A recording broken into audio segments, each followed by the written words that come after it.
Hey, folks, on today's episode of the Riderflex podcast, I want to talk about contests and measuring metrics around contests or certain uh, things that companies trying to push that might be outside of the business efforts as a whole.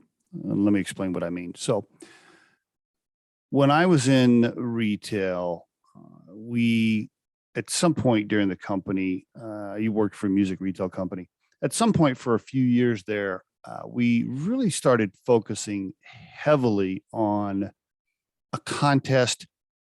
Most of the time, it was centered around selling a certain product, right? So imagine you're running a music retail store with all kinds of things going on, right? The music, the videos, the accessories.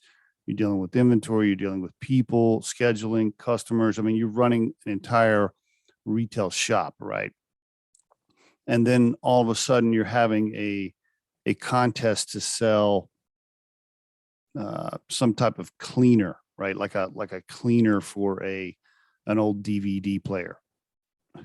Hope you guys know what that is, DVD player. Some of you millennials may not know what I'm talking about. But let's say there was a contest to sell a cleaner, right? And the company makes a huge deal out of selling these cleaners. Like, how many cleaners can you sell? And the company's talking about it. Your boss is talking about it. They're posting results about it.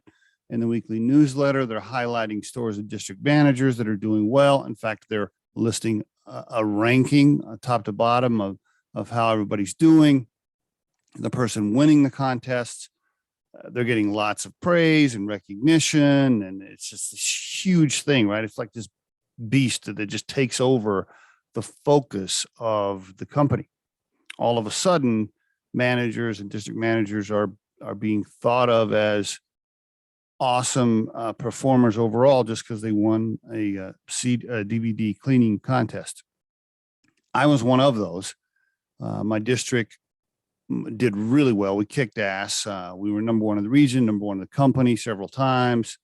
I got lots of praise for it. And I pushed my team, right? I pushed my team really hard on it because I loved the recognition. Here's the negative part of that kind of atmosphere.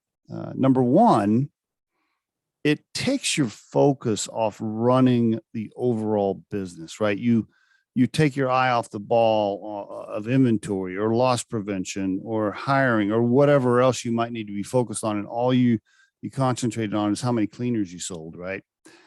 So it takes your focus off running the business overall. It puts too narrow of a focus on one thing. So that's the first thing that can go wrong.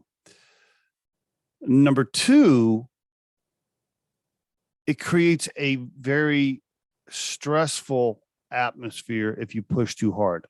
Everybody's thinking about it. They're stressed about it. They're worried the rankings are going to come out. They don't want to look bad. And you're creating this pressure cooker, right? Atmosphere around this one thing.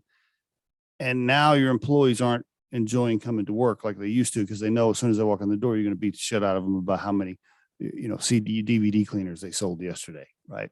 And so you're creating this high pressure atmosphere that causes a negative vibe, and all of a sudden your people are like, okay, this used to be fun working here, and now it's not because he's bugging me about these cleaners all the time. Then what happens is, if you put too much pressure on the employees, they start bugging the customers. They're really trying to shove the cleaner down the throat of the customers. The customers are getting irritated because every time they come in now, you're trying to sell them another cleaner, and they're like, Jesus Christ, they're always shoving these cleaners on me. So it creates this problem with the customers. And then finally, here's the worst part of what can happen. Employees start cheating. There's so much pressure on a specific contest that they start doing things to cheat. They find ways to make themselves look good. I had a situation where I had several store managers in my district. They would ring up the barcode tag of a cleaner. They would scan the tag of a cleaner when a customer would buy something else, right? The customer would come in and buy, I don't know, a t-shirt or whatever. And instead of scanning the t-shirt, they would scan a cleaner. and make it look like more cleaners were sold. Which screwed up the inventory and just did all kinds of other crazy things to the system. I mean, it was, that's the lengths that people will go to try to cheat, right? And then we're doing other things too. Now, here's the thing: as the district manager, I didn't know, but I was getting all kinds of praise because my district was doing good. Come to find out, loss prevention finds out 2 or 3 of my store managers are cheating. And then I'm like, oh my God, I'm shocked by that. Of course, I didn't know they were because I didn't watch it close enough. Then my district, of course, gets tagged as the district that cheated. And now all of a sudden I got that reputation following me around as a district manager, and it was embarrassing, blah, blah, blah. So what's my point? Okay. What is my point of this episode? If you're running a business, especially a CPG business or retail wholesale business, don't let metrics and contests for certain items create a terrible situation. I'm using the word terrible. I'm trying to think of a better word. Don't let it create a toxic environment where people are stressed, people are cheating, people are taking their eye off the ball of the business overall. Like, don't let it consume everybody's thoughts and actions. It can be bad. I'm not saying KPIs aren't good. I'm not saying key metrics aren't good. We all should be, ranked on numbers, but don't let one thing or one contest or one metric take over the business. And finally, I'll just give you an example of where I see that as a problem. Some of these retailers now that you go into a retail store and they're always trying to shove you with a credit card, right? And their employees are trying to sell these credit cards and get you to put it on a credit card. And of course, the employees are stressed out because they're being told they got to sell so many credit cards a week. And pretty soon the store is like trying to be a bank and sell credit cards instead of just getting the inventory out of the back room.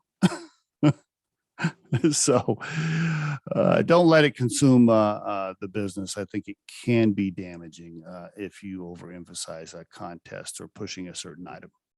And there is your Riderflex tip of the day.